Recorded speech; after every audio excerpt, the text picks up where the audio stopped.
The place is ultra-futuristic. There is no crime or violence. Everyone leads a healthy life. And most importantly, people are treated with respect. But with that being said, there are also 3 strange rules implemented in New London. Because reproduction is now the responsibility of the state, there is no longer a concept of a family, of a father or mother. No one is allowed to marry or be in a monogamous relationship, and having privacy is strictly prohibited. The entire population of New London is implanted with a bionic eye chip known as Indra, which is supposedly responsible for maintaining transparency in the city. Because of the chip, each and every inhabitant can see what others are doing, whether it be at work or at the toilet. The only way to go private is by taking your eye chip out, but this is generally considered immoral. Also, anyone who feels even a hint of any negative emotion such as sadness, fear, or anxiety needs simply to take a happy pill called Soma. In a day, one might even eat 100 Somas. Thanks to this pill, New London prides itself as being the only city in the world where no one is sad. At the start, we are introduced to one of our protagonists, Lenina Crown, a Beta Plus inhabitant who works as a microbiologist for the New London government. One day, while she is busy with work, she is suddenly summoned to an Alpha Plus Bernard's office. Since one has to obey their seniors, Lenina quickly heads there, and on the way, we get a glimpse of the beautiful and futuristic city. When she arrives, Bernard warns her that she's breaking rules and being selfish by exclusively sleeping with another Alpha Plus named Henry. When Lenina denies this, Bernard simply pulls up a projection showing all 22 times she and Henry had slept together in the past few weeks, demonstrating the no privacy rules. Before leaving, Bernard suggests Lenina be more careful next time and hands her a Soma pill to relax. Next, we are shown an advertisement of the Savage Lands. The Savage Lands is considered a theme park to the members of New London. It is the place where natural-born humans who refused to sign up to the New London Project 200 years ago continue to live. People in the Savage Lands have relationships, get married, and even have children. That said, they're all extremely poor and live in rundown communities far away from the glitz and glamour of New London. People out here don't take Soma, they just try to survive. But they also have more freedom. But for the people of New London, the savages are just a means of amusement, just like a zoo. They even perform different derogatory tricks to amuse their advanced counterparts. Meanwhile, in New London, Bernard is ordered by the director of New London, Ed, to go and have a look at an accident. On reaching there, Bernard finds a large crowd gathered around a corpse who has apparently fallen from a tall building. The deceased is identified as an Epsilon cleaner. Strangely, another Epsilon, C-Jack-60, is seen grieving his friend as if he has developed some feelings. But before anyone says a word, Bernard distributes Soma to the entire crowd to cope with their trauma from seeing the body and sends them all away. Everyone wants to believe he just fell from one of the balconies, but Bernard starts to wonder if something more sinister occurred. If he did not fall, could he have jumped? Considering everyone is supposed to be happy all the time, the idea of committed the unthinkable is unheard of. Following this, he heads to his good friend, Wilma Watson, who is also the head of pleasurable parties in the city. She is responsible for arranging erotic night parties, where the inhabitants of New London can come and relieve themselves. Bernard tells her about the deceased Epsilon, and how he may have committed the unthinkable, but Watson rebuffs his claims, claiming that it's impossible. She also asserts that even if an Epsilon starts thinking on their own, the Soma pill will never allow them to become depressed and commit such an act. The series then cuts to the Savage Lands, where we are introduced to our other protagonist, John. He is a hardworking and honest man who works as the props manager for a savage circus. However, he is often bullied by his boss and other colleagues for being weak.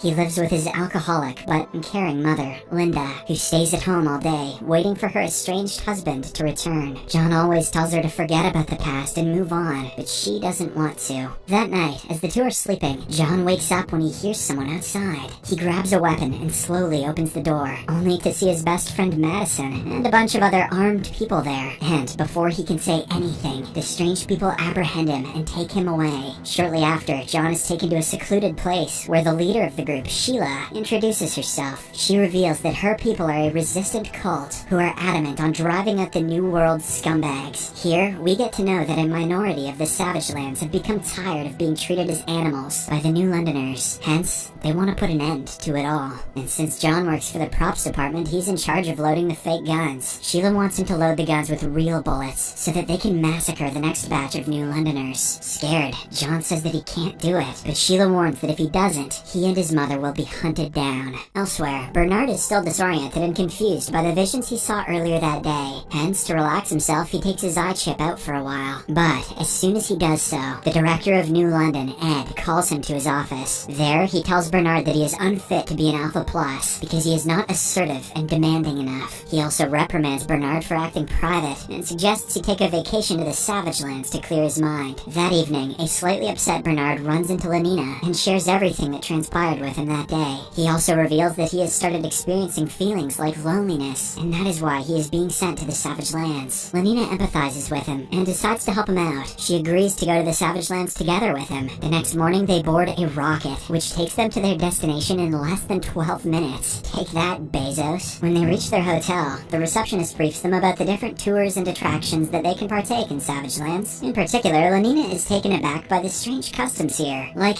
getting pregnant, driving vehicles, fighting with each other, and even taming animals. After this, they board a tour bus and spectate different savage events, which are incomprehensible in New London, like the push and pull at a department store, marriage, and faith in God. On the other hand, a reluctant John is forced to load the real bullets into the gun, fearing that the cult members will go after his mother. Even his best friend, Madison, starts ordering him around. A while later, the last show of the day, the House of Monogamy, commences, and all the New Londoners, including Bernard and Lenina, are seated in the audience. For a while, things go as usual, but when it's time for the prop gun to fire, a real bullet comes out and kills a person. The audience still thinks it's part of the show, so they watch in excitement. But soon, some cult members get up from their seats and start shooting at everyone. They kill many New Londoners. And seeing this, Lenina finally realizes that something is wrong. She quickly grabs Bernard and runs away from the place, while barely avoiding the gunshots. But unfortunately, just as they reach a bit further, she realizes that Bernard has been shot in the chest and that he is losing consciousness. Somehow, she drags him to a nearby residence and starts crying. And to make matters worse, the cult members arrive outside, looking for them. John spots them and gets ready to alert the other cult members, but when he sees the innocent couple, he surprisingly changes his mind and decides to help them. Shortly after, John brings the couple to his house, where his kind mother, Linda, tries her best to save Bernard. She takes the bullet out from his body and gets ready to stitch his wounds, but just then, John's friend Madison arrives outside. She has come looking for the final two New Londoners, because apparently, someone saw them fleeing in this direction. John quickly hides them in the attic and welcomes Madison inside. He promises her that he doesn't know about the New Londoners, but Madison is skeptical. She starts searching around the house, and suddenly, Bernard gains consciousness and starts wailing in pain. Enraged that she has been lied to, she points her gun at John, but fortunately, Linda stabs her from behind and kills her.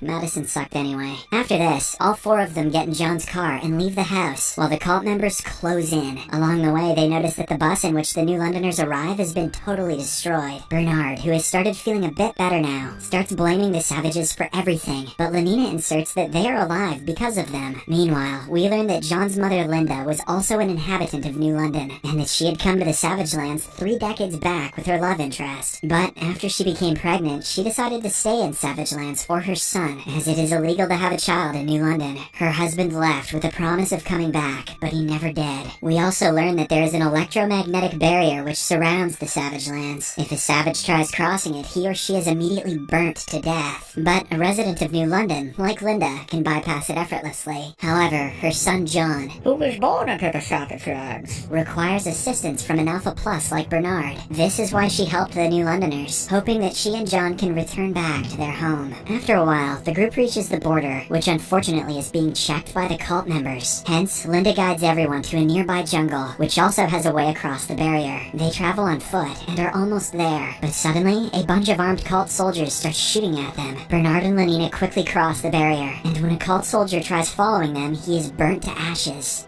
What an idiot. Seeing this, John hesitates to go, giving the cult soldiers ample time to take a shot. Fortunately, Linda pushes him over the line, and John gets out of the Savage Lands without being burnt. This is possible because both his parents are New Londoners. With this, all of them escape the place, while the cruel cult leader, Sheila, stares at them. Unfortunately, when they board the rocket, John realizes that his mother got shot while trying to protect them. As she tells them to watch out and take care, she slowly succumbs to her injuries. In the next scene, the group is returned to New London, and using the highly advanced medical services, Bernard becomes completely healed. However, Lenina feels strange and is ridden with guilt and sadness. Even the Soma cannot help her. It appears as if she has started garnering feelings, something which is not possible in New London. On the other hand, John has been kept confined in a room where he keeps screaming about his mother. Ed and Mustafa Mond, the most intelligent person in all the land, observe him closely and deduce that the savages are extremely weak when it comes to dealing with someone's demise. While Ed wants him to suffer, Mond is empathetic and decides to let him integrate into New London for his heroics. At last, she lets him out of the room, and John glances at the advanced city for the first time. The next morning, the integration of John begins. Ed and Mustafa Mond assign Bernard with the task, as he knows the savage personally. However, things don't quite go as planned. John is scared of even the basic amenities like the elevator, the tall skyscrapers, and even the soma.